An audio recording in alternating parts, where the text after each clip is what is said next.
Le faux pasteur. Bienvenue dans French African Folk Tales. Dans une grande société de la ville, tout le monde avait peur. Chaque année, on entendait la même chose. On va enlever des gens. Et bizarrement, c'était toujours vrai. La première vague était déjà partie. La deuxième vague, on disait qu'elle approchait. Marvin, lui, travaillait là depuis longtemps. Il tremblait. Et pourtant, son collègue Léandre, lui, il ne bougeait jamais. Toujours là, tranquille, comme si rien ne pouvait l'atteindre. Un jour, Marvin s'est approché de lui. « Frère, ton secret, c'est quoi?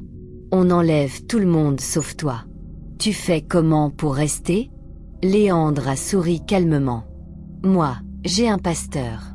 Si tu veux, je peux te présenter. » Marvin l'a regardé longtemps. Il n'a rien répondu tout de suite. Parce que dans sa tête, il se disait « Peut-être que c'est ça, la clé. Peut-être que c'est ça qui le protège. » Le soir même, Marvin est rentré à la maison. Il a trouvé Sandra, sa femme, assise au salon. « Chérie, » dit Marvin, « au boulot ça devient chaud.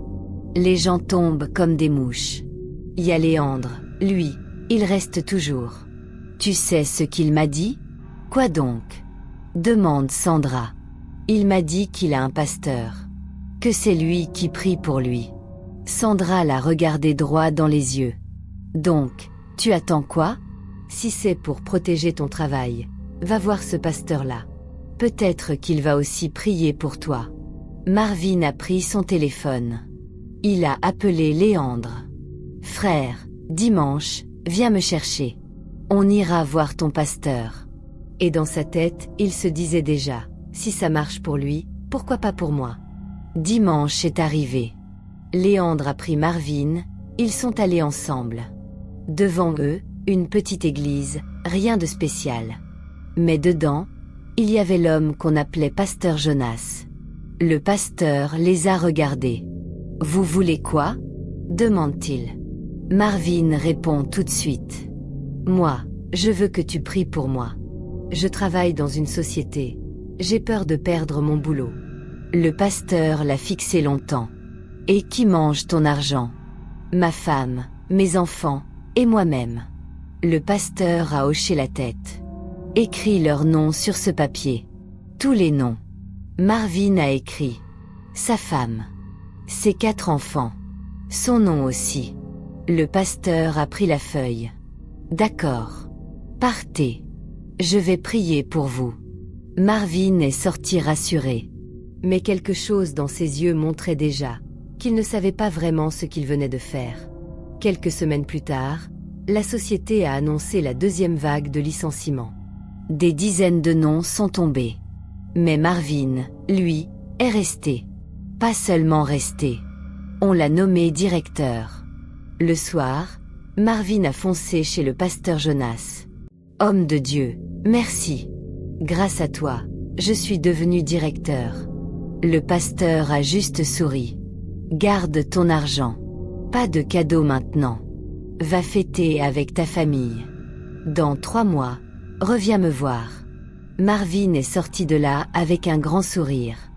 À la maison, il a annoncé la nouvelle à Sandra. Tout le monde était content.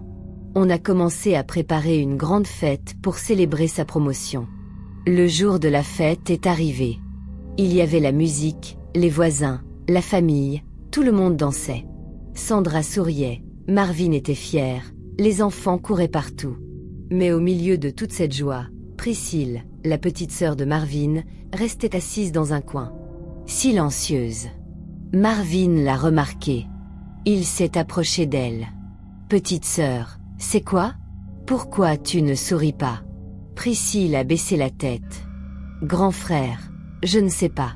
Tu as eu la promotion, tu fais la fête. Mais moi, j'ai peur. » Marvin l'a regardé, surpris. « Peur de quoi? » « Grand frère, dit Priscille, dis-moi la vérité. Tu n'es pas allé dans des histoires bizarres, des sectes? Parce que ce genre de promotion rapide-là, ça me fait peur. » Marvin a éclaté de rire. « Secte? Non. C'est juste un pasteur qui a prié pour moi. C'est tout. Priscille a juste secoué la tête. Elle ne parlait plus. Mais dans ses yeux, on voyait qu'elle n'était pas rassurée. Quelques mois ont passé. Un après-midi, le chauffeur est allé chercher les enfants à l'école. Naomi, la grande de 14 ans, Lionel, le petit de 5 ans. Ils sortaient avec leur cartable, comme tous les jours. Le chauffeur était garé juste en face. Il les regardait traverser. Soudain, une voiture est sortie de nulle part. Elle a foncé droit sur eux. Un bruit sec. Les deux enfants sont tombés. Le chauffeur a couru. Il les a mis dans la voiture.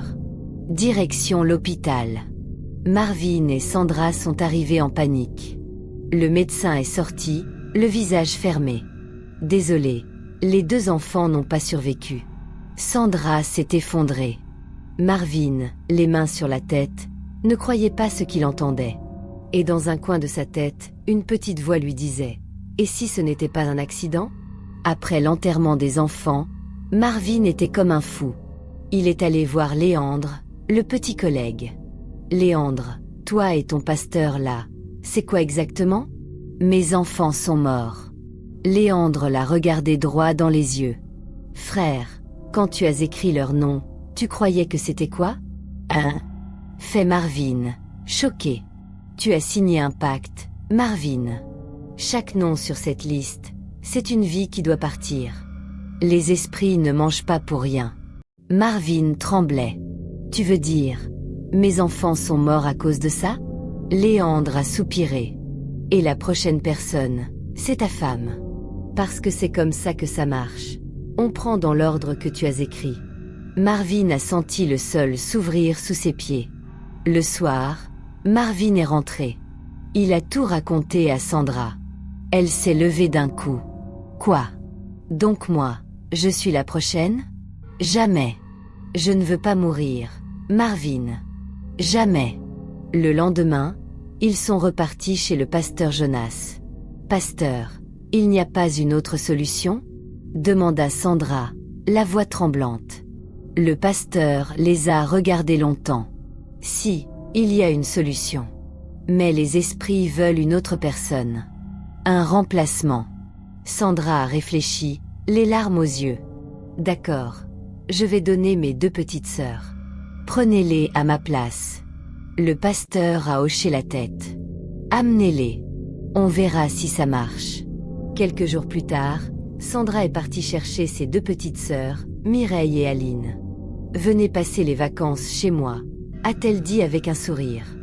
Les deux filles, 25 et 23 ans, n'ont rien soupçonné. Elles sont venues. Le soir même, Sandra a pris la photo de Mireille. Elle l'a donnée au pasteur Jonas. Le pasteur a allumé des bougies, parlé dans une langue bizarre, puis il a fermé les yeux longtemps. Quelques minutes plus tard, il a ouvert la bouche. « Non, ça ne marche pas. Cette fille-là, les esprits refusent. » Sandra a serré les dents. Elle est repartie à la maison. Le lendemain, elle est revenue avec la photo d'Aline. Même rituel. Même paroles étranges. Et encore une fois, les esprits refusent. Le pasteur les a regardés froidement. Alors, il reste une seule option. Marvin a demandé d'une voix inquiète. « C'est quoi encore ?» Le pasteur a dit calmement. « Soit on prend ta femme, soit tu dois coucher avec ta propre fille. » Marvin a sursauté. « Quoi? Ma fille? Mais elle n'a que 14 ans. » Sandra, elle, a réagi tout de suite. « Moi, je ne pars pas, Marvin. Moi, je ne veux pas mourir. Si c'est ça, prends la fille. » Marvin la regardait, choqué. « Sandra, c'est notre enfant. Moi, je veux vivre. » Hurla Sandra. « Si c'est elle ou moi, prends-la. » Le soir, Sandra a tout préparé. Elle a lavé Naomi. Elle a dit à Marvin. « Entre dans la chambre. Attends-la. » Naomi est arrivée. Elle a vu son père, nu, dans la pièce. « Papa, pourquoi tu es comme ça ?» Elle n'a pas eu le temps de finir. Marvin l'a attrapée. De force. Et cette nuit-là, Naomi a crié jusqu'à perdre la voix. Après cette nuit-là, Naomi n'était plus la même. Elle ne parlait plus. Elle restait assise, les yeux perdus, la bouche ouverte. Un jour, elle a commencé à baver. Les médecins ont dit que c'était comme une méningite. Qu'elle ne parlerait peut-être plus jamais. Pendant ce temps, Sandra est tombée enceinte. Marvin pensait que ce bébé allait peut-être changer quelque chose. Mais le jour de l'accouchement, tout a basculé. Les médecins sont sortis de la salle, la tête basse. L'enfant est vivant, mais la mère n'a pas survécu. Marvin a senti son monde s'écrouler. Sa femme était morte. Il ne restait que le bébé. Ils l'ont appelé Dieu merci. Après l'enterrement de Sandra, la maison était devenue froide. Naomi, la fille aînée, ne parlait toujours pas. Elle vivait comme une ombre. Quelques mois plus tard, c'est Nadia, la petite de 10 ans, qui a commencé à faire des crises.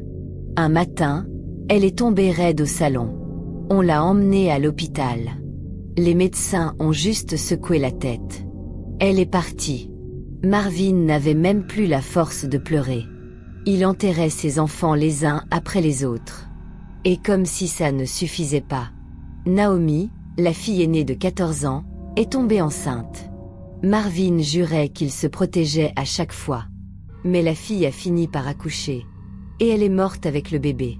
À l'hôpital, le médecin a murmuré. Trop de morts dans cette famille. Trop.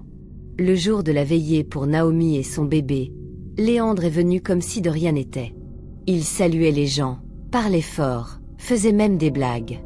Mais dans un coin, un groupe de jeunes le regardait mal. L'un d'eux a dit « Lui là, on le connaît. Chaque fois qu'il est proche d'une fille, elle meurt. C'est lui qui sacrifie les filles des gens. » Les murmures ont commencé à circuler dans toute la cour. Et d'un coup, la foule s'est retournée contre Léandre. « Assassin! Sorcier !» criait-il. Ils l'ont attrapé. Ils ont commencé à le frapper, à coups de bâton, de pierre. Personne n'a pu l'arrêter. Avant même que la police arrive, Léandre était déjà mort. Sur place. Après la mort de Léandre, Marvin n'avait plus rien. Sa femme était partie. Ses enfants aussi. La maison, il l'avait abandonnée. La voiture, il ne savait même pas où elle était. Il ne lui restait qu'un bébé. Dieu merci. Priscille, sa petite sœur, est venue le voir. « Grand frère, viens avec moi à l'église. La vraie. Pas ces histoires de pasteur Jonas. La vraie église. » Marvin n'a pas hésité. Il est parti avec elle. Là-bas, on a prié pour lui. On a fait une délivrance. Marvin a pleuré devant tout le monde. J'ai tout perdu. Je ne veux plus jamais toucher à ces choses. Il a quitté son travail. Il a quitté tout ce qui restait.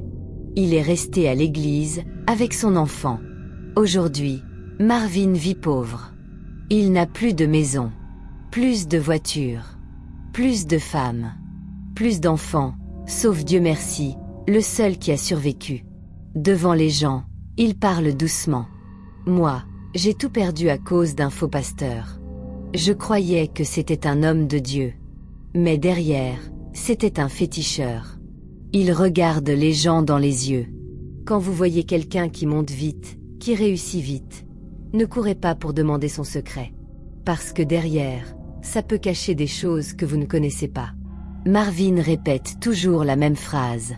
Seul Dieu bénit sans douleur. Le diable te donne aujourd'hui, mais demain, il te reprend tout. Et à vous qui écoutez cette histoire, souvenez-vous. Ne cherchez pas les raccourcis. Priez. Tenez ferme. Et si vous avez été touché par ce récit, partagez-le. Commentez. Abonnez-vous pour d'autres témoignages. Parce que quelqu'un a besoin d'entendre ça aujourd'hui. Que Dieu vous bénisse. N'oubliez pas de partager cette vidéo, de laisser un commentaire, et de vous abonner. Parce que quelqu'un, quelque part, a besoin d'entendre ce témoignage. Merci à vous.